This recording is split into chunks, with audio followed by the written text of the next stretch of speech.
Hello guys, welcome back to my YouTube channel. Hope you guys all are good. Okay guys, അപ്പോൾ ഞാൻ ഇന്നൊരു പുതിയ video ആയിട്ടാണ് വന്നിരിക്കുന്നത്. അപ്പോൾ ഇന്നത്തെ വീഡിയോയുടെ കാര്യം പറയുന്നതിന് മുന്നേ ആർക്കെങ്കിലും പേഴ്സണൽ റീഡിംഗ് വേണമെന്നുണ്ടെങ്കിൽ ഡിസ്ക്രിപ്ഷൻ ബോക്സിൽ നമ്പർ കൊടുത്തിട്ടുണ്ട്.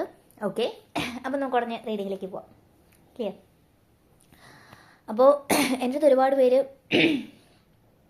പറഞ്ഞിട്ടുള്ളൊരു കാര്യമായിരുന്നു, അവർക്ക് തേർഡ് പാർട്ടിയായിട്ട് റിലേറ്റ് ചെയ്തിട്ടുള്ളൊരു വീഡിയോ വേണം. അതായത് തേർഡ് പാർട്ടി അവരെ വിട്ട് പോകുമോ, എന്താണ് നിലവിലുള്ള ഒരു തേർഡ് പാർട്ടിയെ റിലേറ്റ് ചെയ്ത്. അപ്പോൾ ഒരു വീഡിയോ ആണ് ഞാനിപ്പോൾ പറയുന്നത്. ഓക്കെ, എന്നെ കാർഡ്സൊക്കെ എടുത്ത് വെച്ചിട്ടുണ്ട്. അപ്പോൾ എന്താണ് നിങ്ങളുടെ ഒരു പേഴ്സൻ്റെ ഇപ്പോൾ തേർഡ് പാർട്ടി ആയിട്ടുള്ള ഒരു അവസ്ഥ, അവരെന്ത് സിറ്റുവേഷനിലാണ് നിൽക്കുന്നത്, അവർ വരുമോ ഇല്ലയോ, പാസ്റ്റ് അതായത് ഫ്യൂച്ചറിൽ വരുമോ ഇല്ലയോ, എന്താണ് അവരെടുക്കുന്ന ഒരു തീരുമാനം, അല്ലെങ്കിൽ എന്ത് തീരുമാനം അവരെടുക്കാൻ വേണ്ടി ഇപ്പോൾ എന്തെങ്കിലും പ്ലാൻസ് ഉണ്ടോ എന്നുള്ളതാണ് നമ്മൾ നോക്കുന്നത്. ഓക്കെ, അപ്പോൾ ഇവിടുത്തെ ഒരു സിറ്റുവേഷൻ വെച്ചിട്ട് നമുക്ക് കണ്ടുവരുന്നത് നമ്മൾ ഫസ്റ്റ് ഉള്ള ഒരു കാർഡ് എന്ന് പറഞ്ഞാൽ ടവർ. ഒരു ടവർ എന്നുള്ള ഒരു കാർഡിനെ കൊണ്ട് സൂചിപ്പിക്കുന്നത് എല്ലാം നിങ്ങളുടെ റിലേഷൻഷിപ്പ് തകർന്നു, തകർച്ചയാണ്, എല്ലാം ഇവിടെ നിന്ന് പോയി, അങ്ങനെ മാത്രമല്ല ഒരു പുതിയ ബിഗിനിങ്സിനെയും കൂടെ കാണിക്കുന്നുണ്ട്. ഓക്കെ, ഇത് നമുക്ക് രണ്ടർത്ഥത്തിൽ പറയാവുന്നതാണ്. അതുപോലെ തന്നെ നിങ്ങളെന്ന് പറയുന്നത് ഒരു ഭയങ്കരമായിട്ട് ട്രാൻസ്ഫോർമേഷൻ പീരീഡിൽ നിൽക്കുകയാണ്. നിങ്ങൾക്ക് ഒന്ന് മൈൻഡെല്ലാം സെറ്റ് ആവണം, ഒരു റിഫ്രഷ്മെൻറ്റ് വേണം, തിരിച്ച് ഇതിൽ നിന്നൊക്കെ ഒന്ന് കരകയറി വരണം. നിങ്ങൾ അത്രത്തോളം വിഷമിച്ചു, ഭയങ്കരമായിട്ട് സാക്രിഫൈസ് ചെയ്തു ഈ ഒരു റിലേഷൻഷിപ്പിൽ വേണ്ടിയിട്ട്. പല ആൾക്കാരെ, ഏറ്റവും അടുത്ത ഫ്രണ്ട്സിനെ വരെ നിങ്ങൾക്ക് തള്ളിപ്പറയേണ്ടി വന്ന അവസ്ഥകൾ ഉണ്ടായിട്ടുണ്ട്. എന്നിട്ട് നിങ്ങൾ ഈ ഒരു പേഴ്സണിന് വേണ്ടി പിടിച്ചു നിന്നു, അത്രത്തോളം സ്നേഹിച്ചു, അത്രത്തോളം ഈ ഒരു ഇഷ്ടത്തിന് വേണ്ടി ഇൻവെസ്റ്റ് ചെയ്തു. പക്ഷേ കിട്ടിയത് മൊത്തം വിഷമം മാത്രമായിരുന്നു. ഓക്കെ, ഇപ്പോൾ നിങ്ങൾക്ക് അതുകൊണ്ടെല്ലാം ടയേർഡായി. നിങ്ങൾ ഇപ്പോൾ ആഗ്രഹിക്കുന്ന ഒരു കാര്യം എന്താണെന്ന് വെച്ച് കഴിഞ്ഞാൽ, എനിക്കിതിൽ നിന്നൊക്കെ ഒരു മാറ്റം വേണം, സെൽഫ് ലവ്, സെൽഫ് ജേർണി, ആ ഒരു രീതിയിലേക്ക് കുറേ പേരൊക്കെ മാറിയിട്ടുണ്ട്. കുറേ പേര് മാറി വരാനുള്ള ഒരു തീരുമാനത്തിലായിട്ടാണ് നിൽക്കുന്നത്. അവരതിനുവേണ്ടി പ്രിപ്പയർ ആവുന്നുണ്ട്. ഓക്കെ, അപ്പോൾ നിങ്ങളുടെ ഒരു വിഷമം പോലും നോക്കാതെ, നിങ്ങൾ പുറകെ നടന്ന് കെഞ്ചി പറഞ്ഞിട്ട് അതൊന്നും മൈൻഡ് പോലും ചെയ്യാതെ, നിങ്ങളുടെ ഭാഗത്ത് ഒരുപാട് തെറ്റ് കൊണ്ടുവച്ച് നിങ്ങളുടെ തലയിൽ ചുമത്തുകയും നിങ്ങളുടെ അടുത്ത് പോകാൻ വേണ്ടിയിട്ട് ഒരുപാട് കാര്യങ്ങൾ അല്ലെങ്കിൽ കാരണങ്ങൾ ഉണ്ടാക്കുകയും ചെയ്യുകയാണ് നിങ്ങളുടെ പേഴ്സൺ ചെയ്തത് തേർഡ് പാർട്ടിക്ക് വേണ്ടിയിട്ട്. ഓക്കെ, ആ ഒരു തേർഡ് പാർട്ടിയെ കണ്ടു പോയതിൻ്റെ മെയിൻ കാര്യം എന്താണെന്ന് വെച്ച് കഴിഞ്ഞാൽ, ഓഫ് കോഴ്സ് ഒരു പാസ്റ്റ് ഞാൻ കാണുന്നുണ്ട്, ഒരു പാസ്റ്റ് ആയിട്ടുള്ള പേഴ്സണെ കാണുന്നുണ്ട്. പാസ്റ്റ് ആയിട്ടുള്ള പേഴ്സണ് ഫിനാൻഷ്യലിയും അവർ കാണാനും അവർ കുറച്ച് അട്രാക്റ്റീവ് ആയിരിക്കാം, അല്ലെങ്കിൽ അവരുടെ സംസാരം ആരെ വേണമെങ്കിലും പറഞ്ഞ് ഒരു സെറ്റാക്കാൻ അറിയാമെന്നുള്ള ഒരു രീതിയിലുള്ള ഒരാളായിട്ട് ഞാൻ കാണുന്നുണ്ട്. ഓക്കെ, അതുപോലെ തന്നെ ആ തേർഡ് പാർട്ടിയും നിങ്ങളുടെ പേഴ്സണും തമ്മിൽ ഒന്നിക്കാനായിട്ട് ആ ഒരു പേഴ്സൻ്റെ വീട്ടുകാർക്കും വളരെയധികം താല്പര്യമുണ്ട്. ഓക്കെ, എസ്പെഷ്യലി ഒരു മദർ ഫിഗർ അല്ലെങ്കിൽ ലേഡിക്ക് വളരെയധികം താല്പര്യമുള്ളതായിട്ട് കാണിക്കുന്നു. നിങ്ങളിൽ നിന്ന് ഒഴിവാക്കി, അല്ലെങ്കിൽ നിങ്ങളിൽ നിന്നും പൂർണ്ണമായിട്ടും ഒഴിച്ചു മാറ്റി ആ ഒരു തേർഡ് പാർട്ടിയായിട്ട് നിങ്ങളുടെ പേഴ്സണെ ഒന്നിക്കാനാണ് അവരുടെ ഒരു തീരുമാനം. പക്ഷേ ഇപ്പം നിങ്ങളുടെ ഒരു അവസ്ഥ എന്ന് പറയുമ്പോൾ, ഓക്കെ അങ്ങനെയാണെങ്കിൽ പോട്ടെ, ഗോ ടു ദ ഫ്ലോ എന്ന് വെച്ചാൽ തീരെ വിഷമമില്ല, പോകുന്നെങ്കിൽ പോട്ടെ, അങ്ങനെയല്ല. ശരി, അങ്ങനെയാണ് ഡെസ്റ്റിനിയെങ്കിൽ ഓക്കെ പോട്ടെ, ഞാനിനി ഒന്നിനുമില്ല, എനിക്കൊന്നും വേണ്ട എന്നുള്ള തീരുമാനത്തിലാണ് നിങ്ങൾ നിലവിൽ നിൽക്കുന്നത്. ഓക്കെ, നിങ്ങളുടെ പേഴ്സണെ സംബന്ധിച്ച് ഞാൻ ഓൾറെഡി ഇത് ഇന്നലത്തെ ഒരു എനർജി തന്നെയാണ് എനിക്കിന്നും കിട്ടുന്നത്. നിങ്ങളുടെ പേഴ്സണെ സംബന്ധിച്ച് തേർഡ് പാർട്ടിയുടെ കൂടെയാണ് ഒരു അറ്റാച്ച്മെൻറ്റ് അവിടെ കാണുന്നുണ്ട്.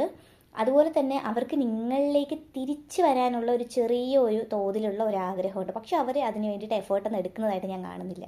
ഓക്കെ, നിങ്ങളിലേക്ക് തിരിച്ചു വരണം, നിങ്ങളിലേക്ക് എങ്ങനെയെങ്കിലുമൊക്കെ തിരിച്ചു വന്നൊന്ന് സംസാരിക്കണം, നിങ്ങളുമായിട്ട് പിന്നെ ഒരു റിലേഷൻഷിപ്പിൽ വേണമെന്ന് അവർ ആഗ്രഹിക്കുന്നുണ്ട്. പക്ഷേ ഇപ്പോൾ അവർ തിരിച്ചു വരാനായിട്ടുള്ള ഒരു പ്ലാനിങ്ങും ഇപ്പോൾ നിലവിലൊന്നും നടത്തുന്നില്ല. അവരെല്ലാം ഡിവൈനിൽ സറണ്ടർ ചെയ്തേക്കാണ്. പതുക്കെ ഒന്നേന്ന് എല്ലാം പ്ലാൻ ചെയ്ത് നിങ്ങളുടെ അടുത്തേക്ക്, നിങ്ങൾ പോലും പ്ലാനിങ് ആണെന്ന് അറിയാതെ നിങ്ങളുടെ അടുത്തേക്ക് വന്നൊന്ന് പിന്നെ സെറ്റാകണം എന്ന് തന്നെയാണ് അവരുടെ ആഗ്രഹം. പക്ഷെ അവർക്ക് നിലവിൽ തേർഡ് പാർട്ടി ഇല്ലാണ്ട് പറ്റത്തില്ല, അവിടെയാണ് നിൽക്കുന്നത്. ഓക്കെ, തേർഡ് പാർട്ടിയുടെ കൂടെ പല സമയം അവർ പേഴ്സണലി സ്പെൻഡ് ചെയ്യുന്നുണ്ട്, അവരെല്ലായിടത്തും പോകുന്നുണ്ട്, ഫാമിലി വൈസ് ടുഗദർ എല്ലാം ഉണ്ടെങ്കിൽ പോലും ആ ഒരു പേഴ്സൻ്റെ മനസ്സിൽ നിങ്ങൾക്ക് ഒരിടമുണ്ട്. അതുകൊണ്ടാണ് നിങ്ങളിലേക്ക് വരണം എന്ന് ആഗ്രഹിക്കുന്നത്. കാരണം എന്താണെന്ന് വെച്ച് കഴിഞ്ഞാൽ, ഇവിടെ നിന്ന് പോയൊരു സന്തോഷം അവിടെ നിന്ന് കിട്ടുന്നില്ല, ഒരു വാല്യൂ കിട്ടുന്നില്ല. ഓഫ് കോഴ്സ് വാല്യൂ ഇവിടെ ഇമ്പോർട്ടൻ്റ് ആയിട്ട് കാണിക്കുന്നുണ്ട്. ഒരു ഡൊമിനേറ്റ് ചെയ്യുന്ന ഒരാളായിട്ടാണ് ഞാൻ കാണുന്ന ഒരു തേർഡ് പാർട്ടി എന്ന് പറയുന്നത്. നിങ്ങളുടെ പേഴ്സൺ എന്താണോ ആഗ്രഹിച്ചത്, നിങ്ങളുടെ പേഴ്സൺ നിങ്ങളുടെ അടുത്ത് നിന്ന് പോയപ്പോൾ എന്താ ഇവിടത്തെക്കാൾ ഫിനാൻഷ്യലായിട്ടുള്ളത്, സെറ്റിലാവാനുള്ളത്, അതുപോലെ തന്നെ സ്നേഹം എല്ലാം കാണാനാണെങ്കിൽ, സംസാരം കൊണ്ടെങ്കിൽ എല്ലാം ഒരു ക്വാളിറ്റി അവിടെ ഉണ്ട് എന്നും പറഞ്ഞാണ് പോയത്. പക്ഷെ അവിടെ ചെന്നപ്പോൾ ബാക്കി എല്ലാവർക്കും കിട്ടിയിട്ടുണ്ടായിരുന്നു. പക്ഷേ അവർ ആഗ്രഹിക്കുന്ന ഒരു കെയറിങ് ആണെങ്കിലും അതൊന്നും അവർക്ക് കിട്ടിയിട്ടുണ്ടായിരുന്നില്ല. ഭയങ്കര ഡൊമിനേറ്റിംഗ് ആയിട്ടുള്ള ഒരു പവർ മാത്രമായിരുന്നു അവർക്ക് അവിടെ നിന്ന് ഫേസ് ചെയ്യേണ്ടി വന്നിട്ടുള്ളത്. ഓക്കെ, ഇപ്പോഴും നിലവിൽ ആ ഒരു സിറ്റുവേഷനിലൂടെ അവർ ഭയങ്കര പെയിൻഫുൾ ആയിട്ടാണ് പോയിക്കൊണ്ടിരിക്കുന്നത്. പക്ഷെ അവരെല്ലാം അഡ്ജസ്റ്റ് ചെയ്യുന്നു. കാരണം അതും കൂടെ പോയി കഴിഞ്ഞാൽ ഒന്നും ഇല്ലല്ലോ, അല്ലെങ്കിൽ വേണ്ട എനിക്കത് വേണം എന്നുള്ള രീതിയിൽ അവരത് ഹോൾഡ് ചെയ്ത് വയ്ക്കുന്നുണ്ട്, കളയാതെ, എന്ത് ചെയ്യണം എന്നറിയാതെ. ഓക്കെ, അവർക്ക് ആ റിലേഷൻഷിപ്പിൽ ഫ്യൂച്ചർ എന്താവും എന്ന് അവർക്കറിയത്തില്ല. ഇവിടെ നിന്ന് പോയ സമയത്ത് ആ റിലേഷൻഷിപ്പ് തന്നെ വേണം, എനിക്ക് ലൈഫ് ലോങ് വേണം എന്നുള്ള ആഗ്രഹത്തിലാണ് പോയെങ്കിൽ പോലും ഇപ്പോൾ അവരെ സംബന്ധിച്ച് ഇത് ഫ്യൂച്ചർ വരെ വേണോ, കൊണ്ടുപോകണോ എന്നവർ ചിന്തിക്കുന്നുണ്ട് ആ ഒരു റിലേഷൻഷിപ്പ്. അതുപോലെ തന്നെ നിങ്ങളിലേക്ക് വരുമ്പോൾ നിങ്ങൾ കല്യാണം കഴിക്കണം അങ്ങനെ ഒരു ആഗ്രഹമല്ല, നിങ്ങൾ വേണം കൂടെ. ഇതുപോലെ പുറത്തുള്ള ഒരാളെ എനിക്ക് കിട്ടത്തില്ല, അതുകൊണ്ട് നിങ്ങൾ വേണം, നിങ്ങളൊരു പ്രസൻസ് ഉണ്ടെങ്കിൽ അവർക്കത് പറ്റത്തുള്ളൂ. നിങ്ങളില്ലാണ്ട് എന്തൊക്കെ പറഞ്ഞാൽ നിങ്ങളില്ലാണ്ട് പറ്റത്തില്ല എന്നുള്ളൊരു സിറ്റുവേഷനിലാണ് ഈ ഒരു പേഴ്സൺ നിൽക്കുന്നത്. അതും വേണം, നിങ്ങളില്ലാണ്ടും പറ്റത്തില്ല എന്നുള്ളൊരു അവസ്ഥയിലാണ് നിൽക്കുന്നത് ഈ ഒരു പേഴ്സൺ. ഓക്കെ, അപ്പോൾ നിങ്ങളൊരു ട്രാൻസ്ഫോർമേഷൻ പീരീഡിലാണ്. ഇതിൽ ഞാൻ പറഞ്ഞതുപോലെ ഒരു 70% ആൾക്കാർക്ക് ഈ ഒരു പേഴ്സൺ തിരിച്ചു വരണം എന്നുള്ള ആഗ്രഹമുണ്ട്. അവർ നിങ്ങൾക്ക് വേണ്ടിയിട്ട് ഒരു ലൈഫ് ലൈക്ക് നിങ്ങളുടെ കൂടെ സ്പെൻഡ് ചെയ്യണം എന്നുള്ളൊരു പ്ലാനിങ്. ഒരുപാട് പേർക്ക് ഈഗോനെ അവിടെ കാണുന്നുണ്ട്. കുറേ പേഴ്സൺ ഈഗോയിസ്റ്റിക് ആയിട്ടുള്ള പേഴ്സണാണ്. എനിക്ക് ഇതിൻ്റെ അടുത്ത് ഇതിൽ പറയാനുള്ളൊരു കാര്യം എന്താണെന്ന് വെച്ചാൽ, നിങ്ങൾ നിങ്ങളുടെ ഒരു വാല്യൂ വിട്ട് കളിക്കരുത്. നിങ്ങൾ അങ്ങോട്ട് പോയി എന്തെങ്കിലും മനസ്സിൽ പെട്ടെന്നൊരു വിഷമോ സങ്കടമോ അങ്ങനെ തോന്നിയിട്ട് അങ്ങോട്ട് പോയി കോൾ ചെയ്യാനോ അങ്ങോട്ട് അവരെ അപ്രോച്ച് ചെയ്യാനോ ഒന്നിന് പോകരുത്. അത് നിങ്ങളുടെ വെറുത്ത് പിന്നെ കുറയ്ക്കുന്നതായിരിക്കും. അത് അവർക്ക് പിന്നെ ഒരു ഹോപ്പ് കിട്ടുന്നതായിരിക്കും. എന്തൊക്കെ വന്നാലും പോകത്തില്ല, ഇത് എൻ്റെ കൂടെ തന്നെ കാണും എന്നുള്ളൊരിത് അവരുടെ മനസ്സിൽ ഒരിക്കലും ഉണ്ടാക്കി കൊടുക്കാൻ പാടില്ല. നിങ്ങൾ നിങ്ങളുടെ ഒരു സെൽഫ് ലവ് അല്ലെങ്കിൽ സെൽഫ് ജോയിന് നിൽക്കുന്ന സ്റ്റാൻഡിൽ നിന്ന് ഒരിക്കലും മാറാനും പാടില്ല. ഓക്കെ, അങ്ങനെയാണ് ഇവിടെ കാണിക്കുന്നത്.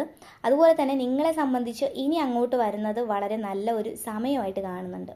ഓക്കെ, വളരെ നല്ല ടൈമെന്ന് പറഞ്ഞു കഴിഞ്ഞാൽ നിങ്ങളിൽ നിന്ന് പോയ കാര്യങ്ങൾ, ഈ പേഴ്സൺ ആയിരിക്കാം അല്ലെങ്കിൽ എന്തെങ്കിലും നഷ്ടപ്പെട്ടു പോയതായിരിക്കും, വാട്ടെവർ എന്താണെങ്കിൽ പോലും കുറച്ച് കാര്യങ്ങൾ നിങ്ങളുടെ ലൈഫിലേക്ക് റിട്ടേൺ വരുന്നതായിട്ട് കാണുന്നുണ്ട്.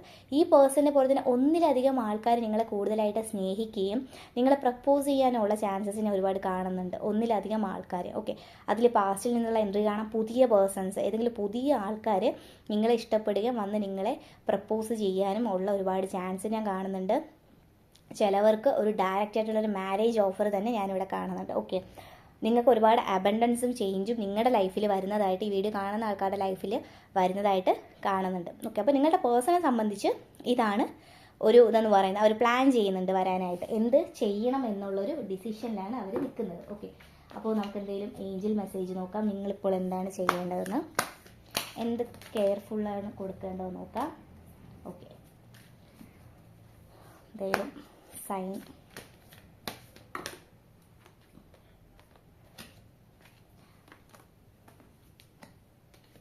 ഓക്കെ, വേറൊന്നുമില്ല, നിങ്ങളൊന്നുകൊണ്ട് പേടിക്കേണ്ട ആവശ്യമില്ല. നിങ്ങൾ ഗോ ടു ദ ഫ്ലോയിൽ പോവുക. ഇതിൽ എടുത്ത് പറയുന്നൊരു കാര്യം എന്താണെന്ന് വെച്ച് കഴിഞ്ഞാൽ, നിങ്ങൾക്ക് അബണ്ടൻസ് വരുന്നുണ്ട്. അതുപോലെ തന്നെ നിങ്ങൾ അങ്ങോട്ട് പോയി നിങ്ങളുടെ വെറുത്ത് കളയരുത് എന്ന് ഏഞ്ചൽസ് പറയുന്നുണ്ട്. ഓക്കെ, അതായത് നിങ്ങൾ അങ്ങോട്ട് പോയി കഴിഞ്ഞാൽ നിങ്ങൾക്ക് നിങ്ങളുടെ ലൈഫിൽ ഒരു വാല്യൂ കാണത്തില്ല ആ ഒരു പേഴ്സൻ്റെ ഫ്രണ്ടിൽ. അപ്പോൾ ആ ഒരു വാല്യൂ നിങ്ങളായിട്ട് കൊണ്ട് കളയരുത്. അതുപോലെ തന്നെ നന്നായിട്ട് പ്രാർത്ഥിക്കുക, മെഡിറ്റേഷൻ ചെയ്യുക, സെൽഫ് ലവ് ചെയ്യുക. ഏറ്റവും കൂടുതൽ സെൽഫ് ലവിലേക്ക് കോൺസെൻട്രേറ്റ് ചെയ്യുക. അതാണ് ഉള്ളത്. Thank you.